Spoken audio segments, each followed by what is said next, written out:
Apelsin piroqunun ən asan və ən dadlı resepti ilə paylaşıram. Çıqa. Lazım olan ərzaqlar: apelsin, yumurta, 3 yumurta, şəkər, süd, duru yağ, un, vanil, qabartma və soda. Ya da ki, kim istəsə qabartma tozu fərq eləmir. Həmişə olduğu kimi video aşağısında dəqiqliyinə qramagram resepti paylaşacağam. İlk başlayırıq portakaldan. Yəni apelsin. Bizdə də portakal deyirlər. Apelsin deyil, portakal. Neysə, apelsin. Apelsinin biri bizə lazım olacaq soka. Yəni axırda şirəsini əlavə edəcək şirniyyata, qoyuram kənara. Birini isə xırda doğrayıram.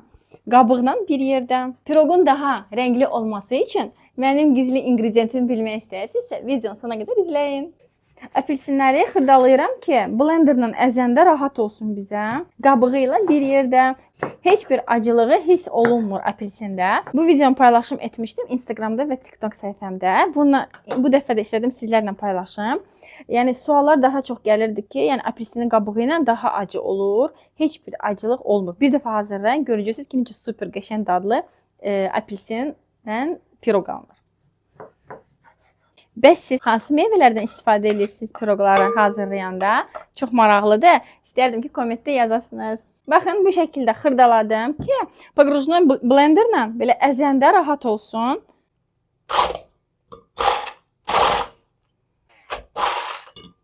Portakalı tek eləyəndə belə atlanır. Daha rahat olsun deyə, yəni üzərinə şəkər də əlavə edin. Şəkərlə bir yerdə belə qəşəng əzin.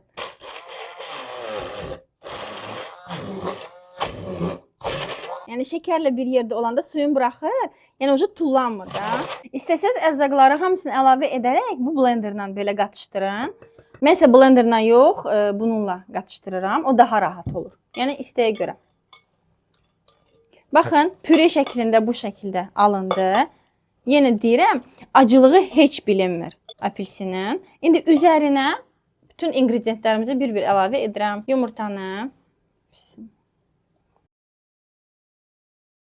Çox rahat şəkildə hazırlanır, gördüyünüz kimi də. Əzirəm və hamısının üzərinə bir-bir tökürəm, əlavə edirəm. Qaçdırıb və sobada hazırlayıram. Südü də əlavə etdim, yağ. Unu niyə bu şəkildə qoymuşam?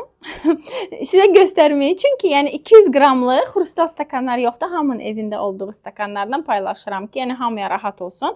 Həmin bu stakanla 2 stakan yarımdır burada. Amma bir yerdə 2 stakandır, bu da yarıdır. Mən bu yarını hələ əlavə etmirəm. Bunu saxlayıram kənarda. 2 stakanı əlavə edirəm. Ora sodanı əlavə edirəm və vanili. Hələ yarım stakan qalır kənarda. Qaçışdıranda bilinəcək. Əsas da ki, rəngini necə belə qəşəng saxlamaq, sarı rəngində saxlamaq üçün birazdan paylaşacağım sizlərlə. Nə qatıram, nə əlavə edirəm. Baxın, çox duru alındı 2 stakanla. Bu yarısını da əlavə edirəm. Baxın, belə qəşəng xəmir alınır. Xəmir deyəndə ki, biskvit xəmiri. Bu şəkildə olmalıdır. Nə tam qatı, nə tam sulu. Kaşa kimi. İndi isə əsas ingrediyentə əlavə edirəm. Əsas ərzaq ən axırda, sonda sarı kök əlavə edirəm. Bu qədər. Rəngi onda çox gözəl alınır. Həm də ki, sarı kökün faydalarını hamı bilir. Hansı ki qabda hazırlayacaqsınız, mən belə bir qabda hazırlayıram. Hansı ki qabda hazırlayacaqsınız, onu обязательно yağlamaq lazımdır ki, piroq yapışmasın.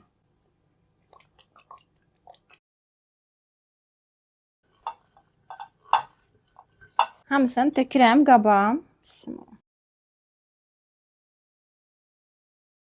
Bu qədər. Yəni tez, hasand. Çox dadlı, əsasdır ki, çox dadlı alınır.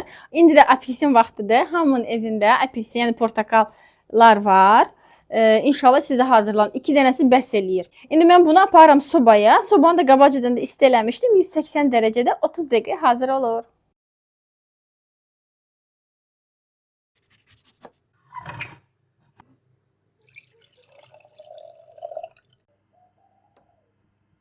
Baxın, hazır oldu. Çıxartdım peşdən, sobadan çıxartdım. Apelsin şirəsini çıxartmışdım, bir dənəsini.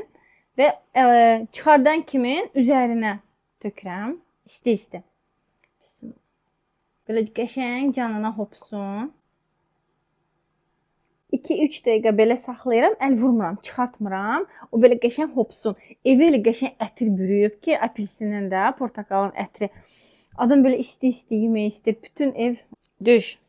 Ay, düşdü. Dadak. Oy maşallah.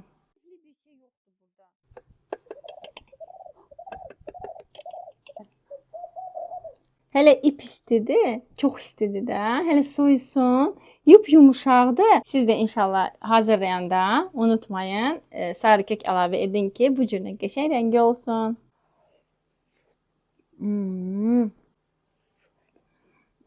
Siz də hazırlayın. Nuş olsun.